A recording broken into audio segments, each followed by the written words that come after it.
네, 친윤 핵심으로 불리는 권성동 국민의힘 의원이 차기 전당대회 불출마를 선언하면서 친윤 후보 간의 교통정리에 들어간 것이란 분석이 나오고 있습니다. 또 이태원 국정조사 특위 활동 기한이 이틀 앞으로 다가온 가운데 여야가 기간 연장에는 합의를 했는데 1월 임시국회를 둘러싼 신경전은 여전합니다.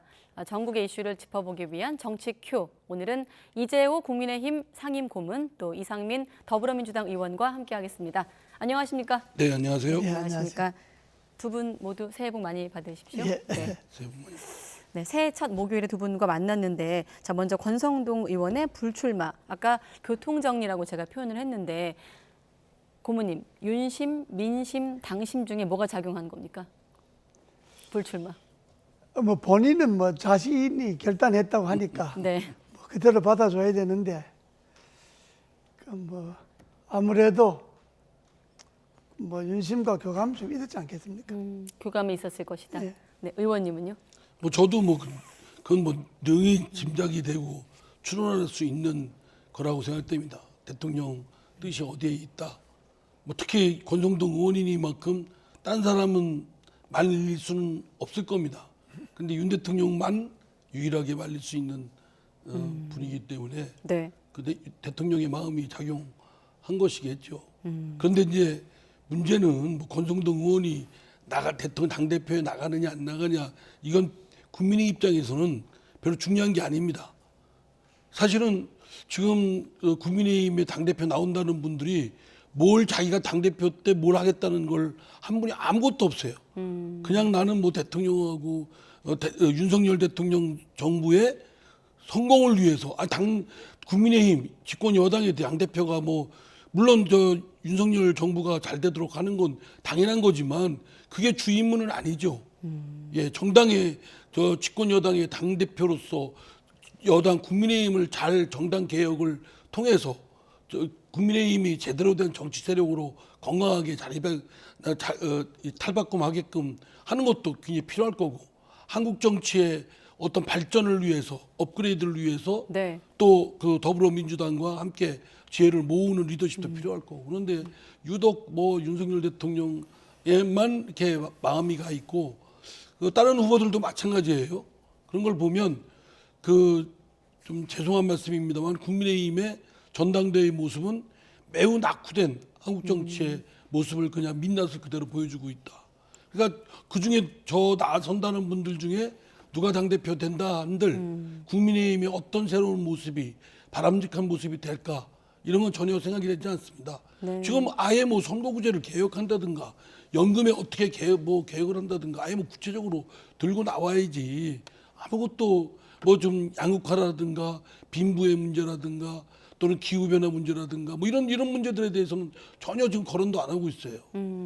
네. 그러면서 불출마를 하겠다는 발언과 함께 이를테면 차기 당대표 어떤 조건 같은 어떤 메시지를 내놓기도 했거든요. 정리한 내용인데 한번 보여주시고 이 대목 중에 좀 눈에 띄는 대목이 대권 욕심이 당의 이익보다 앞서지 않는 사람. 물론 다른 후보에 관심이 없다는 말을 붙이긴 했습니다만 이런 얘기를 했거든요. 고모님. 예. 그건 뭐 하나만 하니. 어렵게도 많은 소리죠. 예. 그냥 관례적으로 하는 말이다. 예. 네, 특별한 의미를 두지 않으신다. 이 부분은 어떻습니까? 전당대회가 두 달 앞으로 다가오면서 이렇게 불출마를 밝힌 후보도 있고 출마하겠다는 후보도 나왔고 이런 상황에서 대통령 부부가 잇따라 지금 뭐 이를테면 안철수 의원 부부도 관저로 부르고 잇따라 부르고 있거든요. 하태경 의원은 윤심을 독점한 후보가 없기 때문이다라고 하기도 했습니다만. 근데 전 윤석열 대통령이 왜 그렇게 합니까? 지금 윤석열 대통령은 대한민국 대통령이에요.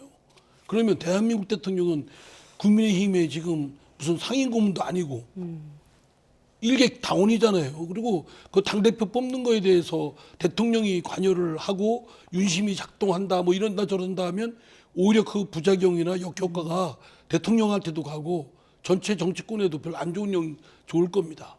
그런데 왜 그런 지혜롭지 못한 그런 언동을 자꾸 할까? 그리고 자꾸 뭐 지난번에는 김기현 지금 당대표 나온다는 의원을 부르고 네. 또 뭐 이번에는 안철수 의원을 부르고 그죠? 지금 뭐 원격 조정한다는 것밖에 더 됩니까?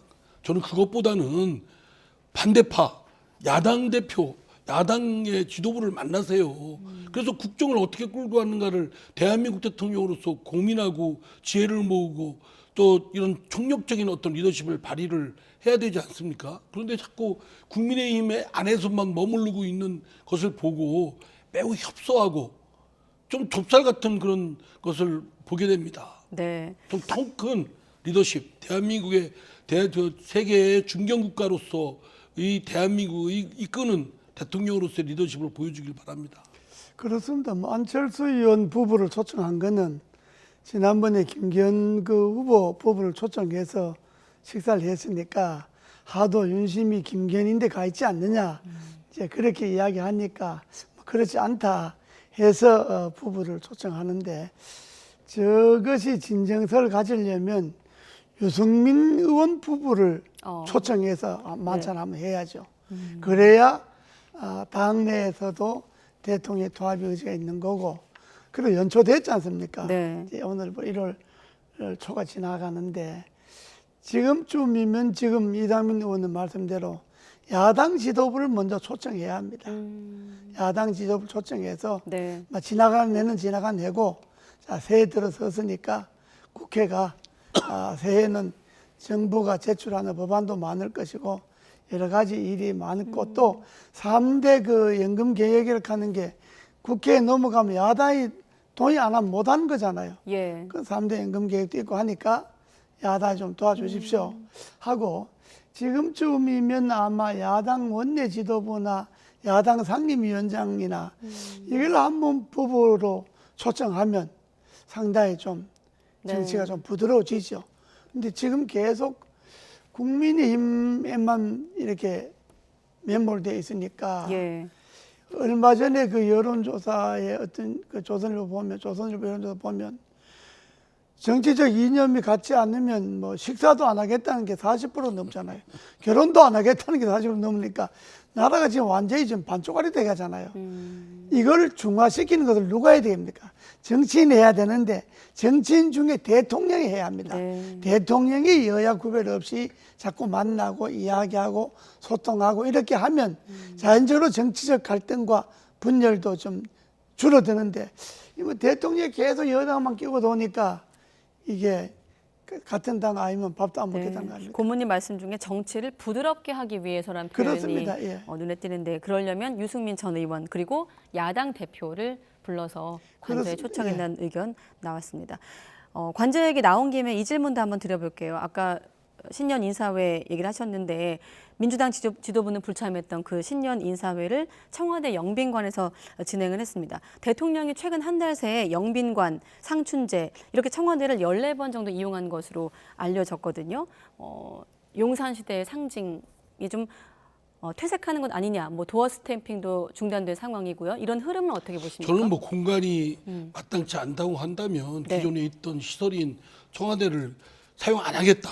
용산 시대를 뭐 관철해야 되니까 기존에 있던 청와대 시설은 안 하겠다라고 하는 게 오히려 옹고집이라고 생각합니다. 네. 그냥 신축적으로 필요하면 뭐 그 중앙과 저 박물관도 사용할 수 있고 네. 또 청와대 기존에 있던 시설이 좋은 시설이 있으면 시민들 뭐 이렇게 관람하는데 지장이 없는 한 활용하는 것은 저는 당연히 할 수 있다고 봅니다. 그러니까 뭐 용산 시대이기 때문에 용산에서만 옹기종기 모여 있어가지고 그렇게 하는 것이 오히려 네. 더 협량이라고 생각되고요. 거기에 좀 다양한 분들을 부르되 특히 반대파들 전에도 이조혜 고문께서 말씀하셨지만 화물연대 분들 이때 또 그 엄청난 그 가족적 불행을 겪고 있는 그 이태원 참사 사태의 네. 그 유가족 분들 또 그 전장현 지금 뭐 지하철 가서 뭐 온갖 아우성치고 그 울부짖고 있지 않습니까? 그분들을 좀 불러서 따뜻한 국밥이라도 하나 대접하면 보는 국민들이 얼마나 보기 좋겠습니까? 네. 좀 그렇게 해주기를 바랍니다. 네. 민주당에선 대통령실을 왜 옮겼냐는 비판이 나왔기 때문에 한번 질문 드려봤는데. 근데 저는 네. 민주당에서도 그렇게 트집 잡을 거리는 아니라고 생각되고요. 유연하게 우리도 대응된다. 그렇게 얘기했지 않습니까? 예. 영빈관을 뭐 또 진다고 하니까 영빈관을 뭐하러 짓냐?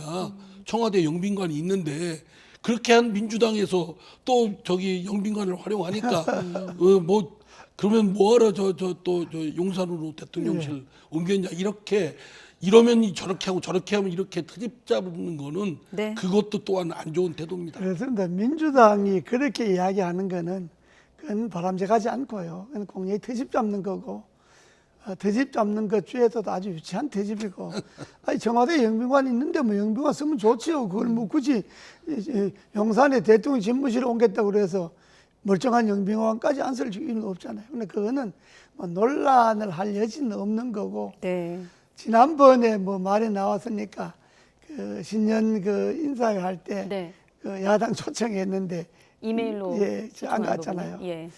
근데 청와대에서 대표 이메일로 초청하는 거는 그건 결례입니다. 그건 그렇게 하면 안 됩니다. 네. 정부 수석을 보내서 신년 인사회를 하니까 야당 대표를 비롯해서 좀 참석해달라 이렇게 정중하게 이야기해야 되고 그리고 또 그렇게 안 했다 그래서 이메일 보냈다 그래서 그거 트집자면 참석 안 하는 것도 그것도 옳지 않고요. 네. 그렇다 정치가- 하더라도 신년 인사회인데 예. 여야가 모처럼 한 자리에 할 수 있는 자리인데 그렇다 네. 하더라도 이재명 대표가 갔어야 하는 것이 맞고요. 네. 나 초청하는 방식은 그렇게 하는 거는 그건 좀 예의에 맞지 않습니다. 네. 그 모습들이 얼마나 못난이 경쟁하는 것 같지 않습니까? 누가 더 못나나 그럴 것이 아니고 네. 조금 더 좀 큰 모습, 통 큰 모습 이런 모습들을 양쪽에서 먼저 보이는 쪽이 오히려 국민들로부터 박수를 받고 지지를 그렇습니다. 받을 거라고 네. 생각됩니다. 그리고 신년에- 이왕 영빈관을 저렇게 쓰기로 했으니까 지금 이상민 의원님 말씀대로 좀 이 사회 각기 갈등 있는 그런 계층들 있지 않습니까? 네. 또 갈등이 계속 일어나고 정말로 소통하고 화해해야 할 그런 계층들을 좀 영빈관에서 좀 자주 불러서 네. 소통하는 게 좋고요. 네. 정치인들을 사실 영빈관에 같은 더구나 여성 정치인들 맨날 불러서 밥 먹고 하는 건 그건 뭐 잘 안 해도 됩니다, 사실은. 네, 알겠습니다. 신년이다 보니 두 분의 어떤 덕담과 쓴소리가 혼재된 말씀을 들을 수가 있었는데 짧게 한 가지만 더 여쭤보면 신년 얘기한 김에 기자회견 없이 담화문을 발표한 이후 또 특정 언론과 인터뷰를 진행한 부분도 연초에 좀 논란이 있었거든요. 짧게 두 분 의견 듣는다면요. 그러니까 그렇게 하면 안 되죠. 지금까지 해왔던 관례가 나름의 합리성이 있기 때문에 그래 왔던 거거든요. 그리고 네. 매년 기자분들을 상대로 해서 국민을 대신해서 궁금한 것을 답변하고 그에 대해서 소장이 또 부족하면 다른 형식을 통해서 하고 이렇게 해야지 해오던 것을 안 하고 특정지와 인터뷰만 하는 건 그거는 보충적인 의미지 그게 주가 돼서는 안 됩니다. 대통령실이 금년의 과제가 화해와 협치와 통합인데 그 특정 신문하고 인터뷰하는 그 내용을 그대로 기자회견하면 되잖아요. 전체 기자회견은 그 내용 그대로 이야기하면 되는 거죠. 그걸 굳이 기자회견을 안 하고 특정 신문과 네. 인터뷰하는 형식으로 한다고 하는 거는 그건 꼭 바람직하지 않지요. 네, 알겠습니다. 다시 당권 얘기로 돌아와서 아무래도 당권 주자하면 나경원 전 의원 또 유승민 전 의원 출마 여부에 관심이 쏠리고 있는데 두 사람의 목소리를 들어보고 또 이어가겠습니다. 이게 좀 힘이 있으려면 당대표 하면서 하는 게 더 힘이 있지 않냐라는 말씀들을 농담처럼 하는데 당권에 도전하게 된다면 당연히 이직은 내려놔야 되는 것이 맞지 않나 이렇게 생각을 하고요. 근데 아직은 여러 가지 고민 단계다라는 말씀만 드리겠습니다. 백지 상태 모든 거 그냥 가능성을 열어놓고 고민하고 있고 2월 초에 등록을 하니까요. 네네. 그전에는 결정해서 제 결심 밝혀야죠. 불출마 이야기하는 사람들은 저도 아직 정하지 않는 제 마음을 어떻게 그렇게 잘하는지 저도 참 신기할 정도입니다. 네. 그게 이제 주로 윤석열 대통령이나 그 윤핵관 쪽에서 그런 말을 자꾸 언론에 흘리는 것 같은데 일단은 둘 다 마음을 정하지 않았다고 들리거든요. 아마 제가 볼 때는 속마음은 나가고 싶은 마음도 많을 테고 네. 그런데 현실적인 여건은 이게 가능할까? 이런 복잡한 걸 겁니다. 뭐 나가고 싶은 마음이 없어서 고민하는 건 아닐 테고요. 네. 그리고 고민하는 게 진짜 국민을 또 대한민국의 명운을 개척하는데 고민하는 게 아니라 순전히 주판을 튕기는 거 아니에요? 그러니까 저분들을 포함해서 하는 모습이 너무 좀 통 크거나 네. 또는 대한민국 국정을 끌어가는 큰 도량의 모습을 못 보이고 있다고 생각됩니다.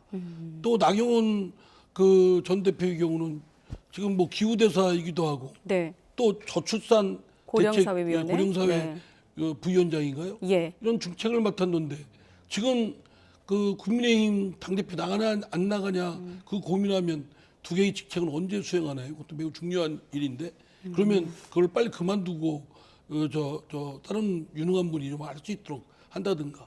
그리고 유승민 대표는 지금 불리한 여건이지만 본인이 탈당한다는 것이 아니면 대표 나가서 깨지든지 뭐 당권을 잡든지 둘 중에 선택을 해야죠. 네. 고민하고 자꾸 안개 피우는 모습은 별로 그렇게 좋아 보이지가 않습니다. 네, 그렇습니다. 나 의원, 나경원 의원은 고민할 문제가 아니에요. 본인은 대표가 나갈 생각이 있었으면 저 정부직, 장관급인데 저 자리를 맡지를 말아야 되고요, 우선은. 또 맡았다 하더라도 정말 나갈 생각이 있으면 연말쯤 그만둬야 됩니다. 지금 저걸 정부의 장관급 자리에 있으면서 뭐 고민하고, 아이고, 정부직이 무슨 애들 장난입니까? 네, 그렇게 대통령이 임명한 자리이기도 하고요. 대통령 임명할 자리고 대통령이 위원장이고 본인이 부위원장인데 그리고 저출산 그 위원회가 할 일이 얼마나 많습니까? 예. 그 일에 전념해야지 맨날 당 행사에 얼굴 내밀고 누가 물으면 아주 고민 단계다. 그건 공직자의 자세가 아니죠. 저렇게 되면 뭐 그건 공직자가 더구나 고위직의 공직자가 저런 처세를 하는 거는 전 옳지 않습니다. 예, 알겠습니다. 예, 몇 가지 그리고 현안 유승민 의원은 예. 이미 안 나가기는 때가 넘었습니다. 전 이 정도 되면 여기까지 왔으면 유승민 의원은 떨어져도 나가야 합니다.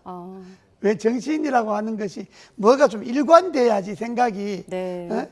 시에 따라서 뭐 유불리에 따라서 이랬다 저랬다 하면 그건 큰 지도적 감이 아니죠. 룰이 바뀌었다 하더라도 그렇습니다. 이쯤 됐으면 예. 나와야 된다라는 말씀까지 들어봤습니다. 몇 가지 현안 질문 몇 개만 더 하고 마무리할 텐데 일단 국정조사가 17일까지 열흘 연장하는데 합의를 했습니다. 국정조사 과정을 한번 두 분께 질문 드리면 일부 국조위원이나 대상기관들의 태도를 유족들이 지적하기도 했거든요. 전반적인 과정 어떻게 보십니까?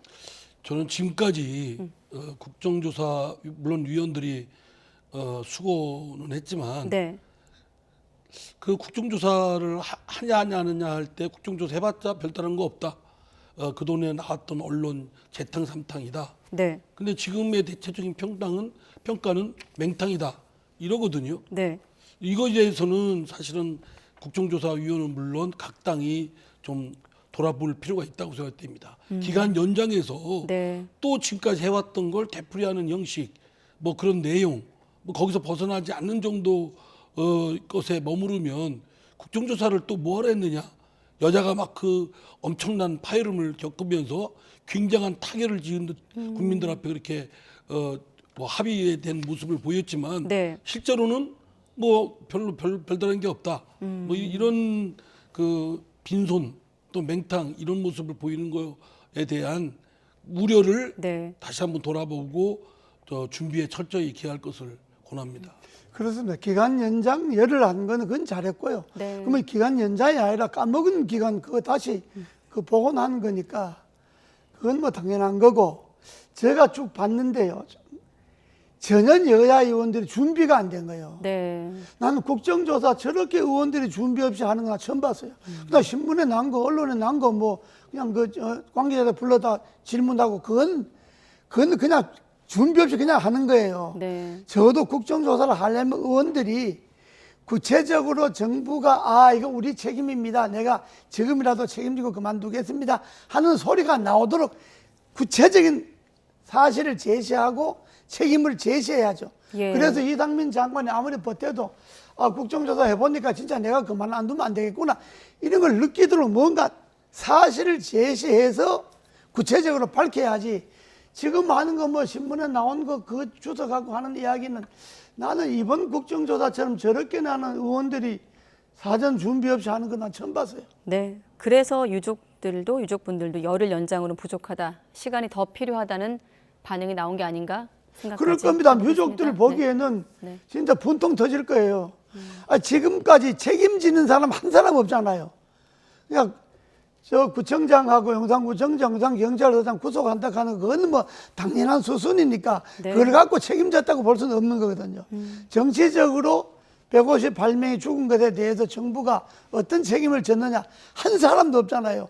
그 점에 대해서 국정조사에서 좀 정말로 책임 있게 따져야 되는데 뭐 그냥 지나가는 소리로 하고 말고 저런 국정조사는 열흘 연장하는 것도 진짜 저거 열흘 동안에 뭐 있을지 모르지만 아니 어제 그 경찰청장도 답변이 좀 기가 막혔습니다.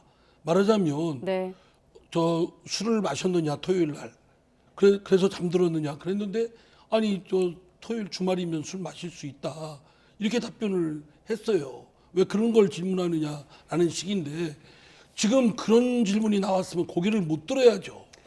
그렇지 않습니까? 그리고 그 예. 질문하는 게 나도 그걸 지적봤는데 경찰청장인데 경찰청장이 그렇게 답변하면 경찰청장인데 당신 그 말이라고 하느냐 토요일 날 서울에 이태원 할로윈 집회가 아니라도 50여 개나 집회가 있었고 친정부 집회 반정부 집회 있었고 할로윈 집회도 이태원 홍대 앞 강남 세 군데는 있었고 네. 서울에 큰 집회가 있는데 경찰청장이라는 사람이 토요일이라고 술 먹으러 가고 고향 간다?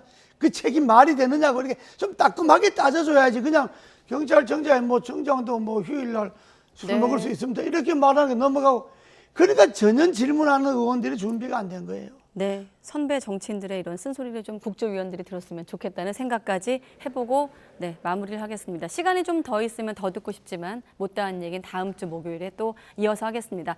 네, 이재호 상임고문 또 이상민 의원 두 분과 함께했습니다. 고맙습니다. 네, 감사합니다.